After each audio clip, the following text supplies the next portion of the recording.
नमस्कार, ANB news देख रहे हैं आप। मैं हूं आपके साथ पल्लवी राजपूत और हमारे खास कार्यक्रम बड़ी खबरों में आप सभी का स्वागत है। चलिए रुख करते हैं आज की बड़ी और अहम खबरों का। महाराष्ट्र में कोरोना की वजह से बिगड़ते हालात को देखते हुए राज्य में 3 सप्ताह का कड़ा लॉकडाउन लग सकता है। कांग्रेस नेता और मंत्री विजय वट्टेटीवार ने इस बात के संकेत दिए हैं। उन्होंने कहा कि राज्य की जनता की जान बचाने के लिए यह करना बेहद ही जरूरी है। उन्होंने कहा कि ऐसी मुसीबत की घड़ी में केंद्र सरकार की तरफ से कोरोना वैक्सीन भी राज्य को पर्याप्त मात्रा में उपलब्ध नहीं करवाई जा रही है, जबकि गुजरात को जरूरत से ज्यादा वैक्सीन दी गई है। ऐसे में नागरिकों की जान बचाना सबसे अहम है, लिहाजा लॉकडाउन करना जरूरी लग रहा है। इसके अलावा उन्होंने कहा कि मुंबई की लोकल ट्रेनों को लेकर भी उन्होंने कहा कि ट्रेनों में यात्रियों के ऊपर कड़े नियम लगाए जा सकते हैं। मंत्री जी के इन बयानों के बाद अब उद्धव ठाकरे क्या कुछ नए नियमों के साथ फिर से जनता के साथ संवाद करेंगे, ये बड़ा सवाल है और ये देखना भी रहेगा और इस पर लोगों की नजरें भी टिकी हुई हैं। उधर कोरोना वैक्सीन के मुद्दे पर महाराष्ट्र सरकार के स्वास्थ्य मंत्री राजेश टोपे ने गुरुवार को ही केंद्र सरकार पर जमकर निशाना साधा था। उन्होंने कहा कि राज्य में अब सिर्फ 9 लाख डोज ही बचे हैं, जिन्हें पूरे राज्य में डिस्ट्रीब्यूट किया गया है। ये डोज सिर्फ 2 दिन तक ही चल पाएंगे। पूरे राज्य में 4000 टीकाकरण केंद्र है। महाराष्ट्र में कोरोना का कहर थमने का नाम नहीं ले रहा है। बीते 24 घंटे के अंदर राज्य में 56,286 नए केस सामने आए हैं, जबकि एक दिन में 376 लोगों की मौत हुई है। तो लगातार महाराष्ट्र में कोरोना से हालात बेकाबू होते जा रहे हैं। इस बीच तमाम ऐसी तस्वीरें भी सामने आ रही हैं जो ये सोचने पर मजबूर कर रही हैं कि वाकई में महाराष्ट्र के लोगों को कोरोना से डर लगता भी है या नहीं। अलग अलग मार्केट में हम लोगों की भीड़ अभी भी देख रहे हैं। इस बीच ये कहना कि कोरोना वैक्सीन की कमी है इसलिए हम कोरोना को काबू में नहीं कर पाएंगे, ये बयान जायज नहीं लगते, क्योंकि लोगों की लापरवाही यहां पर इतनी ज्यादा है और इस लापरवाही को देखकर यह अंदाजा लगाना काफी सहज है कि कोरोना इतनी आसानी से तो यहां से नहीं जाने वाला और ना ही कोरोना की स्थिति को काबू में सरकार कर पाएगी। यहां पर लोग लगातार लापरवाही की सारी हदें पार कर रही हैं। इस बीच राज्य सरकार में मंत्री विजय ने एक बड़ा बयान दिया है। उन्होंने इस बात का संकेत दिया है कि 3 सप्ताह का कड़ा लॉकडाउन लग सकता है। कांग्रेस नेता और मंत्री विजय वट्टेटीवार ने इस बात के संकेत दिए हैं। उन्होंने कहा कि राज्य की जनता की जान बचाने के लिए ये करना बेहद ही जरूरी है। उन्होंने कहा कि ऐसी मुसीबत की घड़ी में केंद्र सरकार की तरफ से कोरोना वैक्सीन भी राज्य को पर्याप्त मात्रा में उपलब्ध नहीं करवाई जा रही है, जबकि गुजरात को जरूरत से ज्यादा वैक्सीन दी गई है। यानी कि पक्षपात का यहां पर साफ तौर पर आरोप लग रहा है। केंद्र सरकार पर यह आरोप लग रहा है कि पक्षपात किया जा रहा है कोरोना वैक्सीन देने के मामले में। जिन राज्यों में बीजेपी की सरकार है वहां पर पर्याप्त मात्रा में कोरोना वैक्सीन की डोज उपलब्ध है, लेकिन जिन राज्यों में अन्य पार्टियों की सरकार है जो कि भारतीय जनता पार्टी से ताल्लुक नहीं रखते, वहां पर पक्षपातपूर्ण व्यवहार कर उन्हें वैक्सीन नहीं दी जा रही है या वहां पर अभी स्टॉक कम है।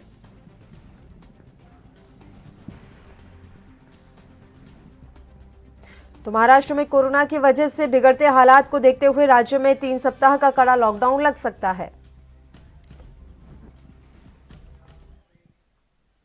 और चलिए अब इस मसले पर चर्चा की शुरुआत कर लेते हैं। इस समय 2 मेहमान हमारे साथ लाइव जुड़ गए हैं। रत्नाकर सिंह जी जो कि कांग्रेस से हैं और इनके अलावा भारतीय जनता पार्टी से खेमचंद जी हमारे साथ जुड़े हुए हैं। दोनों ही मेहमानों का स्वागत करती हूं एएनबी न्यूज पर। सबसे पहले रत्नाकर जी आपके साथ शुरुआत कर लेते हैं। सर, कांग्रेस नेता और महाराष्ट्र सरकार में मंत्री विजय वट्टेटीवार ने इस बात के संकेत दिए हैं कि 3 सप्ताह का कड़ा लॉकडाउन लगाया जा सकता है। उन्होंने कहा है कि सूबे के जितने भी लोग हैं उनकी जान बचाने के लिए अब यही रास्ता नजर आ रहा है। देखिए कि जैसा कि सब लोग को पता है आज के परिस्थितियां कि महाराष्ट्र में सबसे ज्यादा कोरोना की महामारी एक बहुत बड़ी आपदा के रूप में सामने आ चुकी है। प्रतिदिन तकरीबन 50 से 60 हजार केसेस जो रिपोर्ट किए जा रहे हैं। तो इस तरह की परिस्थितियां बन रही हैं, जिसमें कि आज की परिस्थिति ये है कि जितने भी हॉस्पिटल्स हैं तकरीबन 85 से 90% हॉस्पिटल्स आज फुल हो चुके हैं और ब्लड बैंक में भी ब्लड जो है वो 5 से 6 दिन का सिर्फ ब्लड रह गया है। तो लॉकडाउन जैसा कि नाइट कर्फ्यू भी हमने लगाया, शॉप्स वगैरह भी हमने जो है दिन में बंद रखने के लिए लोगों से आग्रह किया, तो परिस्थितियां फिर भी नहीं सुधर रही हैं। तो कहीं ना कहीं महाराष्ट्र की सरकार जो है जनता के हित के लिए, जनता का जान बचाने के लिए ये ऐसा कदम उठा सकती है। और इसमें एक चीज मैं ये कहूंगा कि जरूर कहीं ना कहीं आर्थिक रूप से लोगों को इसमें क्षति पहुंचेगी, क्योंकि लोग आज व्यवसाय जो है बंद रहेगा तो उनको जरूर कहीं ना कहीं कठिनाइयों का सामना करना पड़ेगा। लेकिन जान माल का हिफाजत करने के लिए, जिंदगियों की रक्षा करने के लिए कहीं ना कहीं इस तरह के कदम उठाए नहीं पड़ सकते हैं जिस प्रकार की परिस्थिति हमारे सामने आ रही है। और हम तो महाराष्ट्र की सरकार जो है पूरी शिद्दत के साथ ये चाहती है कि ज्यादा से ज्यादा लोगों को वैक्सीनेशन मिले, जिसमें हमने तकरीबन केंद्र सरकार को भी आग्रह किया है कि हमको प्रति सप्ताह जो है 40 लाख वैक्सीन उपलब्ध कराए। लेकिन वस्तु स्थिति ये है कि आज हमारे पास सिर्फ 14 लाख वैक्सीन बचे हुए हैं। महाराष्ट्र के कई जिलों में, इवन मुंबई में भी बहुत सारे केंद्र हैं, 26 केंद्र ऐसे हैं जहां पे टीकाकरण आज पूरी तरह से बंद है। तो इसका एक ही उपाय है कि ज्यादा से ज्यादा टीकाकरण किया जाए और लोगों को संक्रमित होने से बचाया जाए। तो इस परिस्थिति में कहीं अगर एक हफ्ते का या फिर 3 हफ्ते का लॉकडाउन किया जाता है तो इसमें जनता की भलाई के लिए ही और जनता के हित के लिए ही किया जाएगा। ठीक है, खेमचंद जी आपकी प्रतिक्रिया चाहूंगी। इस बात के संकेत मिल रहे हैं कि महाराष्ट्र में एक बार फिर से लॉकडाउन लौट सकता है, हालांकि ज्यादा समय का नहीं तो कम से कम 3 हफ्ते का तो ये लॉकडाउन होगा और कड़ाई से इस लॉकडाउन का पालन करवाया जाएगा। आप क्या समझ रहे हैं सर, इस समय महाराष्ट्र में कैसे कोरोना को काबू में किया जाए? क्या अब लॉकडाउन ही एक विकल्प रह गया है? खेमचंद जी देखिए, कंप्लीट लॉकडाउन तो विकल्प अभी नहीं है। मैं आपके माध्यम से सबसे पहले तो आपके दर्शकों को ये रिक्वेस्ट करना चाहूंगा, हाथ जोड़ के रिक्वेस्ट करना चाहूंगा कि आप मास्क जरूर लगाएं, आप सोशल डिस्टेंसिंग मेंटेन करें, आप अपने हाथों को बार बार धोएं, क्योंकि कोविड से बचना है तो इन उपायों को करना बहुत जरूरी है। और दूसरा, मैं हाथ जोड़ के जो कांग्रेस, एनसीपी और वहां पे शिवसेना की सरकार है उससे अनुरोध करना चाहूंगा कि आप मिस इन्फॉर्मेशन फैलाना बंद करें, झूठ बोलना बंद करें, जनता को धोखा देना बंद करें। हम सभी जानते हैं कि आपने ना टेस्टिंग करी, ना ट्रेसिंग करी और ना ही प्रॉपर ट्रीटमेंट किया। इसी वजह से महाराष्ट्र में स्थिति खराब हुई और महाराष्ट्र की वजह से आसपास के स्टेट्स में भी स्थिति खराब हुई। अब आप आरोप प्रत्यारोप केंद्र सरकार पे लगाते हो। हम सभी जानते हैं सबसे ज्यादा वैक्सीन महाराष्ट्र को दी गई और आप 5 लाख से ज्यादा डोसेज को खराब कर देते हो। आप प्रॉपरली उनका वैक्सीनेशन नहीं करते और बुधवार को भी आपके पास 14 लाख डोसेज एक्स्ट्रा थी और 10 लाख थर्सडे को और प्रोवाइड की गई। तो क्या आपने आज 24 की 24 लाख का उपयोग कर लिया? जब नहीं किया तो आपने वैक्सीनेशन सेंटर को क्यों बंद किया? क्योंकि आपके पास प्रॉपर प्लानिंग नहीं है, आपके पास प्रॉपर वैक्सीनेशन का सेटअप नहीं है। आपको वैक्सीनेशन सेंटर को इंक्रीज करना है, आपको अपनी गवर्नेंस को बेटर करना है, अपनी अप्रोच को बेटर करना है, अपनी अप्रोच को पॉजिटिव करना है, ना कि केंद्र सरकार पे आरोप प्रत्यारोप लगाना है। आप आरोप प्रत्यारोप लगा के बच नहीं सकते, जनता देख रही है। पहले आप लोगों ने कुछ किया नहीं, अब जब केंद्र सरकार अपनी ओर से पूरा प्रयास कर रही है, पूरा सहयोग कर रही है, तब आप आरोप प्रत्यारोप लगा रहे हो। तब भी आप ये चिंता नहीं कर रहे हो कि 45 साल से ऊपर वाले लोगों को ढूंढ ढूंढ के आप वैक्सीन लगवाएं, उनका रजिस्ट्रेशन करें, उनको टाइम डिफाइन दें ताकि उनको लंबे समय तक वहां पे खड़ा ना रहना पड़े।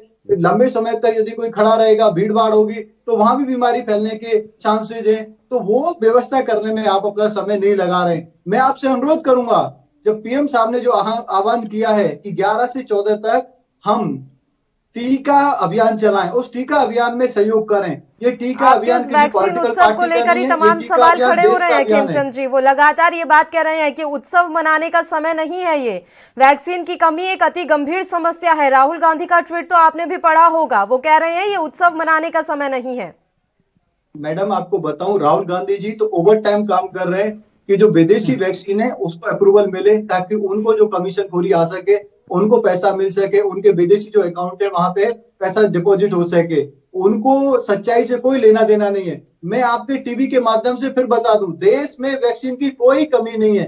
45 साल से ऊपर का जो क्राइटेरिया बनाया गया है उसके लिए प्रचुर मात्रा में स्टॉक है और लगातार हमारी कैपेसिटी को इंक्रीज किया जा रहा है और महाराष्ट्र को प्रचुर मात्रा में सप्लाई दी गई है और जितनी भी डिमांड होगी उससे ज्यादा सप्लाई प्रोवाइड की जाएगी। मैं आपको ऑन द रिकॉर्ड कह रहा हूं, बुधवार को महाराष्ट्र के पास 14 लाख डोसेज एक्स्ट्रा थी और 10 लाख डोसेज बृहस्पतिवार को प्रोवाइड की गई। तो उनके पास 24 लाख डोसेज थी।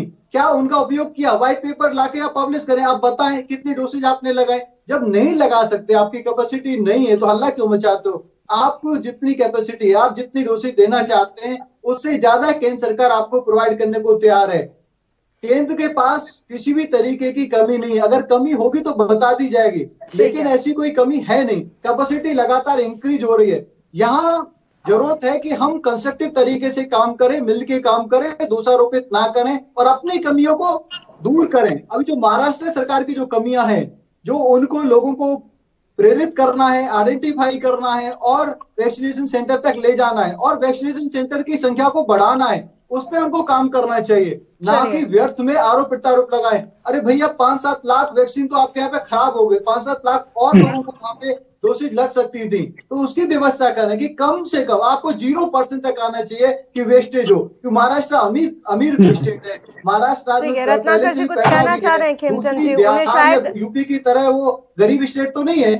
ठीक है, उन्हें ये बात हजम नहीं हो रही है कि उन्होंने वैक्सीन खराब किया या वैक्सीन का कोई वेस्टेज हुआ है। पूछ लीजिए रत्नाकर जी से, वो कुछ कहना चाह रहे हैं। अगर ना माने तो इससे ज्यादा ठीक है, जवाब ले लेते हैं, रत्नाकर जी से जवाब ले लेते हैं। बताइए रत्नाकर जी। खेमचंद जी की बातों का मैं सिलसिलेवार तरीका से जवाब देना चाहता हूं। जैसा कि ये कह रहे हैं कि वैक्सीन अवेलेबल है और महाराष्ट्र के साथ पक्षपातपूर्ण रवैया अपनाया नहीं जा रहा है, तो मैं उनको एक डेटा याद दिला देना चाहता हूं कि गुजरात में 6.5 करोड़ की जनता, लगभग 6.5 करोड़ की जनता है, जहां पे मोदी सरकार ने 80 लाख वैक्सीन सप्लाई किए और महाराष्ट्र में उसके 2 गुना, लगभग 12.5 लाख करोड़ जो है कि यहाँ की जनता है और यहाँ 12.5 करोड़ की जनता है और यहाँ पे सिर्फ 85 लाख वैक्सीनेशन दिया गया है। तो एक जगह आप तो पूरी तरह से सप्लाई कर देते हैं, दूसरी जगह जितना वैक्सीन चाहिए उसका 2 गुना तो उतना आप दे नहीं पाते हैं और कहते हैं कि पहले हम बुजुर्गों को वैक्सीनेशन लगवाएं। मैं आपको एक और आंकड़ा देना चाहता हूँ कि वरिष्ठ नागरिकों में, आप ही के मिनिस्ट्री का डेटा बता रहा हूँ, वरिष्ठ नागरिकों के वैक्सीनेशन में महाराष्ट्र जो है 5वें नंबर पे है पूरा और 80%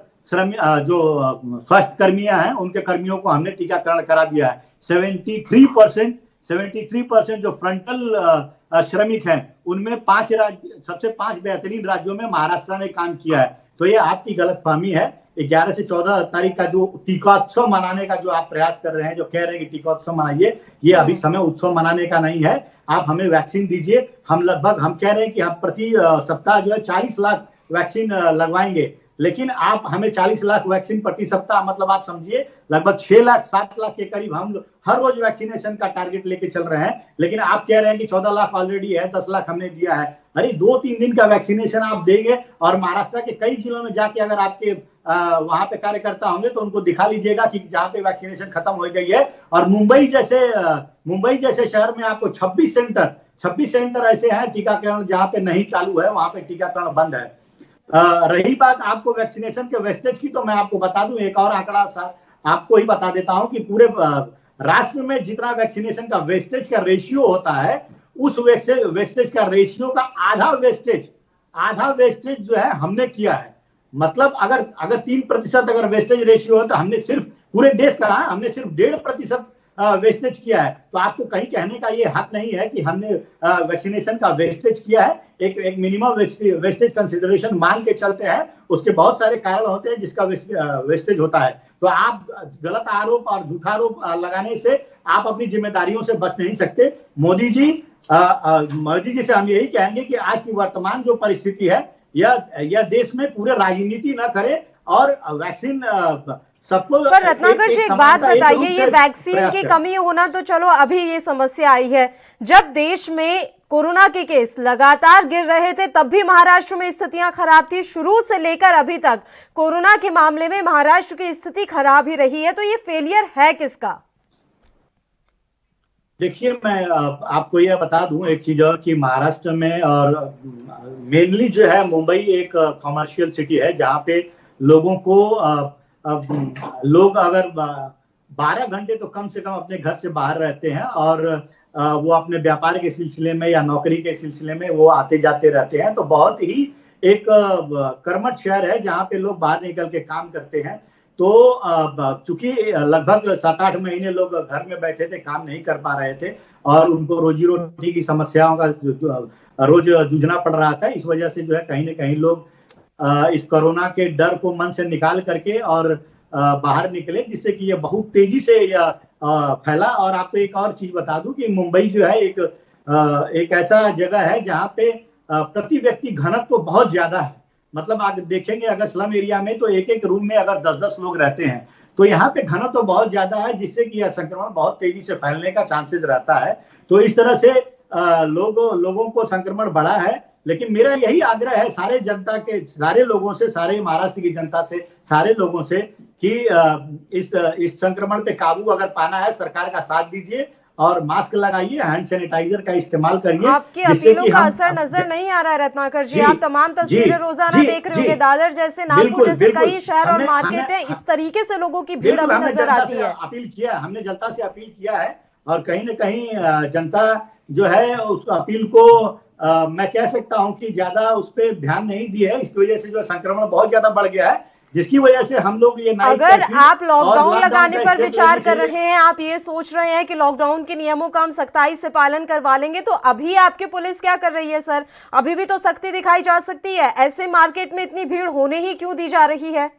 रोजाना की तस्वीरें, आए दिन के आप सब्जी मार्केट ले लीजिए, कपड़ा बाजार ले लीजिए, यहां पर रोजाना इतनी भीड़ होती है। तो इस समस्या के समाधान पर विचार नहीं करते, मतलब वैकल्पिक रास्ता हमें निकालना नहीं आता, हमें सिर्फ सीधा ये दिखता है कि लॉकडाउन लगा दीजिए, बात खत्म। देखिए, मुंबई की जनता बहुत समझदार जनता है, ऐसी बात नहीं है। यहाँ पे अगर सरकार अपील करती है या कोई काम कहते हैं तो लोग बहुत गंभीरता से उसको लेते हैं। पढ़ी लिखी जनता है मुंबई की।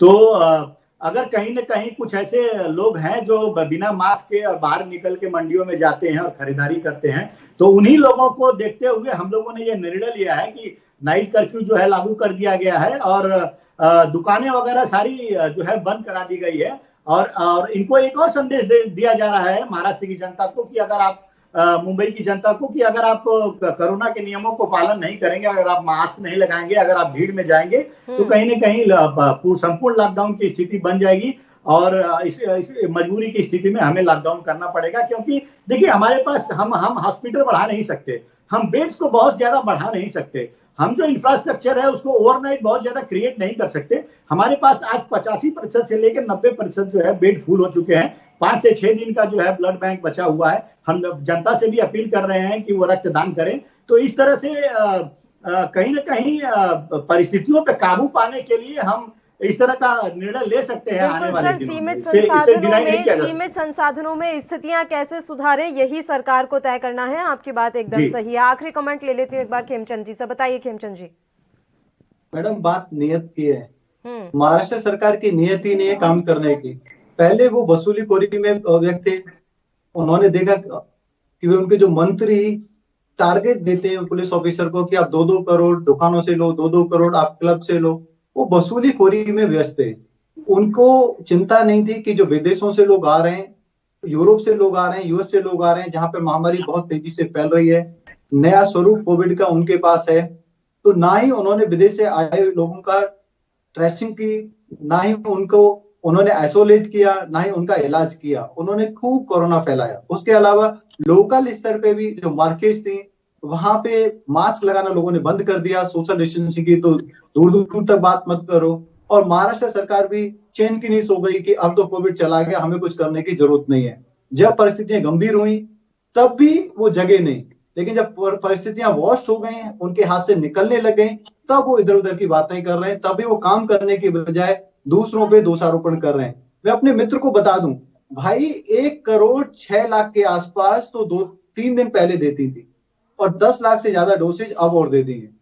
अब भी जैसा आपने बोला कि 5 से 6 लाख डोज आप डेली लगाते हो, इसका मतलब 5 से 6 दिन का स्टॉक आपके पास है। तो आपने क्यों वैक्सीनेशन बंद कर दी महाराष्ट्र में? इसका मतलब सीधा सीधा है कि कहीं ना कहीं आपकी सरकार की कमी है। 5 से 6 दिन का आपके पास स्टॉक है और सप्लाई केंद्र सरकार देने को तैयार है, तो आपने वैक्सीनेशन सेंटर को क्यों बंद कर दिया? वैक्सीनेशन सेंटर तो बढ़ाने हैं और बढ़ाने की बजाय वैक्सीनेशन सेंटर को बंद कर रहे हो। और लोगों तक पहुंचना, लोगों को वैक्सीनेशन सेंटर तक लाना, लोगों को समझाना, वो तो दूर की बात है। और राहुल गांधी जी अफवाह फैलाने में लगे, इनके नेता अफवाह फैलाने में लगे ताकि जो विदेशी वैक्सीन है वो अप्रूव हो सके और विदेशों से वैक्सीन भारत खरीदे और हमारा जो रेवेन्यू है, हमारा जो फॉरेक्स है, वो विदेशों को जाए और उनको कमीशन मिल सके। भाई, ऐसी नेगेटिव राजनीति छोड़ो, जनता के लिए सेवा करो और वैक्सीन सेंटर को बंद मत करो।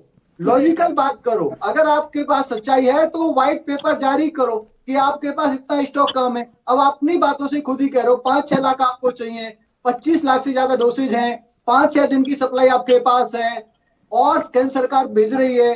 तो प्रॉब्लम कहाँ है? प्रॉब्लम है आपके लोकल एडमिनिस्ट्रेशन में, प्रॉब्लम है आपके हेल्थ इंफ्रास्ट्रक्चर में, प्रॉब्लम है आपकी सोच में। आप चाहते नहीं हो, आप लोगों को डरा रहे हो कि फुल लॉकडाउन कर देंगे। अरे भाई, आपको कौन रोक रहा है कि आप सोशल डिस्टेंसिंग इन्फोर्स करो मार्केट में? आपको चलिए कौन बिल्कुल, रोक रहा देखिए है कि खिमचंद आप जी, अब तो मास्क को बात ये इन्फोर्स है करो? कि इस आप फुल समस्या से लॉकडाउन क्यों आपसी कराना सहयोग चाहते से हो? ही निपटा जा सकता है। आपस में लड़ने से कुछ नहीं होगा।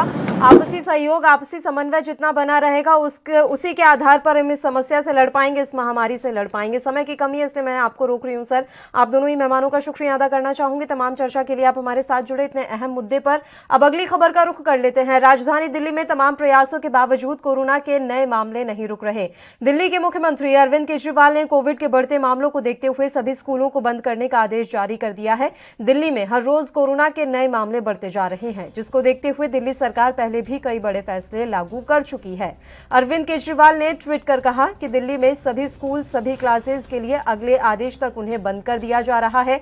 दिल्ली में कोरोना की यह चौथी लहर अब तेज होती जा रही है। गुरुवार को 7,437 नए मामले सामने आए हैं, जो कि 139 दिनों के बाद आया है। इससे पहले पिछले साल 19 नवंबर को दिल्ली में एक दिन में कोरोना के 7,546 नए मरीज सामने आए थे, जो गुरुवार की तुलना में ज्यादा था। दिल्ली में पिछली बार 7,000 से अधिक मामले पिछले साल 19 नवंबर को आए थे। उस दिन 24 घंटे में 7,546 नए मामलों की पुष्टि हुई थी, लेकिन संक्रमण रेट 12.9% दर्ज हुआ था। यही नहीं, उस दिन दिल्ली में 98 मरीजों की जान चली गई थी, लेकिन गुरुवार 8 अप्रैल को दिल्ली में 7,437 नए मामले सामने आए हैं और उस संक्रमण रेट उस दिन की तुलना में काफी कम 8.10% ही है। यही नहीं, उस दिन जहां 98 मौत हुई थी, गुरुवार को सिर्फ 24 मौतें हुई हैं। इसके आधार पर कहा जा सकता है कि दिल्ली में मामले जरूर बढ़ रहे हैं, लेकिन इस बार पहले की तरह सीवियरिटी नहीं है, मौतें कम हो रही हैं। लेकिन स्कूल जो बंद कर दिए गए हैं उसको लेकर लग रहा है कि सरकार अब सख्ती बरतने के मूड में नजर आ रही है। राजधानी दिल्ली में बीच में स्कूल खोले गए थे, बच्चों की शिक्षा ज्यादा खराब ना हो, प्रभावित ना हो, इसके लिए स्कूलों को दोबारा से खोला गया था। लेकिन अब चौथी लहर को देखते हुए, क्योंकि ये लहर अब तेज होती जा रही है, इसलिए स्कूलों को बंद करने का आदेश जारी कर दिया गया है। दिल्ली में हर रोज कोरोना के मामले बढ़ते जा रहे हैं, जिसको देखते हुए दिल्ली सरकार पहले भी कई बड़े फैसले लागू कर चुकी है। अरविंद केजरीवाल ने ट्वीट कर कहा है कि दिल्ली में सभी स्कूल, सभी क्लासेस के लिए अगले आदेश तक बंद किए जा रहे हैं। दिल्ली में कोरोना की चौथी लहर तेज होती जा रही है। गुरुवार को 7,437 नए मामले सामने आए हैं, जो 139 दिनों के बाद का सबसे बड़ा आंकड़ा है। इससे पहले पिछले साल 19 नवंबर को दिल्ली में एक दिन में कोरोना के 7,546 नए मरीज आए थे, जो गुरुवार की तुलना में ज्यादा था। दिल्ली में पिछली बार 7,000 से अधिक मामले पिछले साल 19 नवंबर को ही आए थे। राजधानी दिल्ली में तमाम प्रयासों के बावजूद कोरोना के मामले नहीं रुक रहे हैं। दिल्ली के मुख्यमंत्री अरविंद केजरीवाल ने कोविड के बढ़ते मामलों को देखते हुए सभी स्कूलों को बंद करने का आदेश जारी कर दिया है। दिल्ली में हर रोज कोरोना के नए मामले लगातार बढ़ते जा रहे हैं। इससे पहले भी दिल्ली सरकार कई बड़े फैसले लागू कर चुकी है। अब आज अरविंद केजरीवाल ने ट्वीट कर कहा है कि दिल्ली में सभी स्कूल, सभी क्लासेस अगले आदेश तक के लिए बंद किए जा रहे हैं। यानी कि सरकार का अगला आदेश मिलने तक तमाम शिक्षण संस्थानों को बंद रखा जाएगा। कोई भी शिक्षण संस्थान नहीं खुलेंगे जब तक कि सरकार अगला आदेश नहीं दे देती।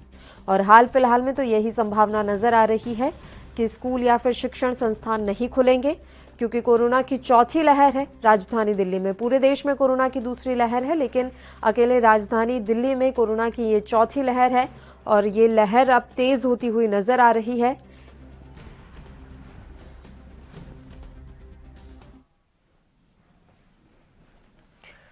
और इस मसले पर चर्चा करने के लिए इस समय वरिष्ठ पत्रकार आरबी उपाध्याय जी हमारे साथ जुड़ गए हैं, जो कि राजनीतिक विश्लेषक भी हैं। आरबी उपाध्याय जी, स्वागत करती हूं आपका ईएनबी न्यूज पर। सर, एक बार फिर से दिल्ली में शिक्षण संस्थान बंद कर दिए गए हैं। वजह यही है कि कोरोना की चौथी लहर तेज होती जा रही है। साफ तौर पर यही दिख रहा है कि बाकी सारी चीजें भले ही खुली रहें, लेकिन बच्चों की शिक्षा जरूर प्रभावित हो रही है। देखिए पल्लवी, दुर्भाग्यपूर्ण है। मैं तो यही कहूंगा कि जहां वाइन शॉप बंद नहीं कर सकते, इलेक्शन कैंपेन बंद नहीं कर सकते, मार्केट में आप देखिए कि लोग बिना उसके सैनिटाइजेशन के, बिना सोशल डिस्टेंसिंग के सब कुछ हो रहा है। तो कोरोना स्कूल से फैलेगा, स्कूल से तो अवेयरनेस पैदा होगी, एक जागृति आएगी बच्चा स्कूल में सोशल डिस्टेंसिंग और जिस तरीके से हाइजेनिक कंडीशन में रहता है वो घर जाके बताएगा कि मास्क लगा के रखना, दूरी बना के रखनी। तो कोरोना रोकने में आपको सहायता मिलेगी। जो आप करोड़ों रुपए प्रचार पर खर्च करके नहीं कर पाते हैं, वो छोटा बच्चा या बड़ा बच्चा जो स्कूल में पढ़ता है वो घर जाके बताएगा कि हमारे स्कूल में इस तरीके से है, मास्क लगा के रहते हैं और ये करते हैं और पूरा स्कूल सैनिटाइज होता है। तो कहीं ना कहीं देश को कोरोना से लड़ने में मदद मिलेगी। लेकिन आप क्या कर रहे हैं? आप एक गरीब आदमी, वैसे ही रोजगार नहीं है उसके पास, वो तो वैसे ही परेशान है, उसके बच्चों को आप शिक्षा से वंचित कर रहे हैं पल्लवी। जो अमीर आदमी है वो अच्छा मोबाइल, अच्छा लैपटॉप रखेगा, उसका बच्चा ऑनलाइन पढ़ लेगा, क्लासेस ले लेगा। अरे उस गरीब आदमी, जिस बच्चे का क्या कसूर है, जिसने गरीब घर में जन्म लिया है, जहां माँ बाप उसके लिए एंड्रॉइड फोन नहीं खरीद सकते, माँ बाप लैपटॉप नहीं खरीद सकते, उनकी प्रायोरिटी पेट भरना है। उसके बच्चे को आप स्कूल बंद करके शिक्षा से वंचित कर रहे हैं और ये बहुत बड़ा पाप कर रहे हैं। इस पर कहीं ना कहीं सरकारों को सोचने की जरूरत है। क्या ये देश बिल्कुल सर, वैकल्पिक रास्ते क्यों नहीं ढूंढे जाते हैं? हर बार स्ट्रेट टू पॉइंट बस आप बंद कर दीजिए, सब कुछ बंद करने में ही सरकार को क्यों अच्छा लगता है? नहीं, देखिए, बंद करने के लिए जहां इनके इकोनॉमी के हित हैं, जहां इन्हें दिखता है कि भी रेवेन्यू नहीं है, तो आपने देखा होगा लॉकडाउन के फौरन बाद भी वाइन शॉप खोल दी गई थी। सबसे पहले क्यों खोली गई भाई? क्यों खोली गई? क्या वाइन प्रायोरिटी है या शिक्षा प्रायोरिटी है, स्वास्थ्य प्रायोरिटी है, रोजगार? क्या प्रायोरिटी सरकार की है? क्या ये तय करना होगा सरकारों को। ये नहीं है आपका मूड आया स्कूलों को बंद कर दो। तो स्कूल बंद करने से अगर कोरोना रुक जाता है तो मुझे कोई आपत्ति नहीं। कोरोना तो रुकेगा नहीं, बल्कि वो गरीब बच्चा शिक्षा से वंचित रह जाएगा, जिसके माँ बाप की जेब में पेट भरने के अलावा जेब में 2 पैसे नहीं है कि वो उसको एंड्रॉइड फोन दिलवा सके या लैपटॉप दिलवा सके। आपने लॉकडाउन के पीरियड में देखा होगा बहुत सारे लोगों ने डोनेट किए गरीब व्यक्तियों को एंड्रॉइड मोबाइल, जिससे वो बच्चे ऑनलाइन क्लासेस ले सके। वो कहां से लाएगा डाटा खरीदने के लिए पैसे? उसकी प्रायोरिटी पेट भरना है। तो उस गरीब तबके को, समाज के उस आखिरी व्यक्ति को आप शिक्षा से वंचित कर रहे हैं। यानी उसे आप मजदूर रखना चाहते हैं कि उसके माँ बाप मजदूर हैं तो उसके बच्चे भी मजदूरी करेंगे। कैसा लोकतंत्र है? लोकतंत्र का मजाक है। और चीज है सर, अब तो बच्चों के दिमाग या फिर बच्चों का माइंडसेट, क्योंकि वो कोमल होते हैं, जिस माहौल में रहते हैं वैसे ही वो समझ जाते हैं, तो अब तो उनका माइंडसेट ही ऐसा हो गया है कि पढ़ने की जरूरत ही क्या है, हम तो ऐसे ही पास हो जाएंगे। जनरल प्रमोशन की जो आदत हो जाएगी वो आने वाले समय में उनके लिए कितना दिक्कत खड़ी करेगी। देखिए, बहुत बड़ा घातक कदम है। आप देखेंगे कि भी बिना एग्जाम के जब पास होगा बच्चा तो उसका सोचने का तरीका बदल जाएगा। वो तो कहेगा ऐसे ही कोरोना फैलते रहे, महामारी फैलती रहे, मुझे पढ़ना नहीं है, कुछ करना नहीं, पास हो ही जाऊंगा, अगली क्लास में चला जाऊंगा। तो अगली क्लास में क्या इनकलाब आएगा? एक हमारा शिक्षा का जो क्षेत्र है, जहां बच्चे विदेशों में जाके अपनी पहचान बनाते हैं, वहां रिसर्च करते हैं, हम उस पर कुठाराघात कर रहे हैं। उस शिक्षा को बर्बाद करना चाहते हैं, जो बिल्कुल जायज नहीं ठहराया जा सकता। आपको ठीक है, सुरक्षा के मापदंड तय करिए, जिस तरह आप मार्केट के लिए तय करते हैं, वाइन शॉप के लिए तय करते हैं, दूसरी चीजों के लिए आप तय करते हैं, बैंकों के लिए तय करते हैं, तो भी स्कूल को भी कुछ मानक तय कर दीजिए, उन सख्ती के साथ पालन कराइए। तो मैं समझता हूं कि बच्चों की पढ़ाई का जो नुकसान गरीब व्यक्तियों को, देखिए अमीर आदमी के बच्चे तो पढ़ेंगे, बिल्कुल, वो तो बीमार होने पे इलाज भी करा लेगा, उसे कोई चिंता की जरूरत नहीं है। मरेगा क्या? गरीब व्यक्ति मरने के लिए पैदा हुआ है क्या? उस बच्चे ने क्या पाप किया जो गरीब के घर में पैदा हुआ कि न तो वो अच्छा इलाज करा सकता है, न अच्छी शिक्षा ले सकता है। सर, वैकल्पिक रास्ता यहाँ पर निकालना पड़ेगा, क्योंकि शिक्षा सभी का अधिकार है। ऐसे में सरकारों को ये सोचना पड़ेगा। बहुत बहुत शुक्रिया आर बी उपाध्याय जी, आप हमारे साथ जुड़े इतने अहम मसले पर चर्चा करने के लिए। तो आपको बता दें कि दिल्ली सरकार ने एक बार फिर से शिक्षण संस्थान बंद कर दिए हैं और अगले आदेश तक ये बंद ही रहेंगे। खैर, देखने वाली बात रहेगी कि दिल्ली में चौथी लहर जो इतनी तेज होती जा रही है वो किस तरीके से काबू में आएगी। इसी के साथ बड़ी खबरों में फिलहाल के लिए इतना ही। मुझे दीजिए इजाजत। देश प्रदेश की तमाम ताजा और अहम खबरों के लिए आप देखते रहिए ANB न्यूज। नमस्कार।